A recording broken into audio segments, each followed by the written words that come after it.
ایک مصروف شہر میں زارا نام کی ایک بلی رہتی تھی جو اپنی طاقت اور خود مختاری کے لیے مشہور تھی۔ وہ سڑکوں پر فخر کے ساتھ چلتی، اس کی سبز آنکھیں تیز اور قدم پر اعتماد ہوتے۔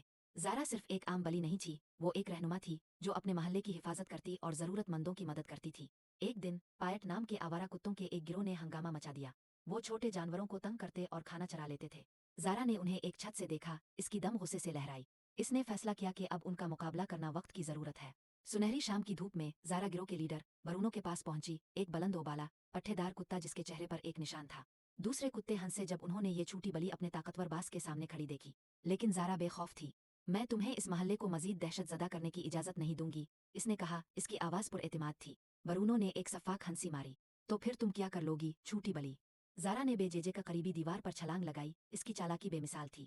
اس نے ان کے ارد گرد تیزی سے گول گھومنا شروع کیا، ایک طرف سے دوسری طرف، کتوں کو کنفیوز کرتی ہوئی۔ وہ اسے پکڑنے کی کوشش کرتے لیکن ایک دوسرے پر گرتے گئے، ان کی طاقت اس کی تیز رفتاری اور ذہانت کے سامنے بیکار ہو گئی۔ یہ دیکھ کر کہ وہ زارا کی چالاکی کا مقابلہ نہیں کر پا رہے، برونو نے غرایا، ٹھیک ہے، آج تم جیت گچ، لیکن ہم واپس آئیں گے۔ زارا سیدھی کھڑی ہوئی، اس کی سبز آنکھیں چمک رہی تھی۔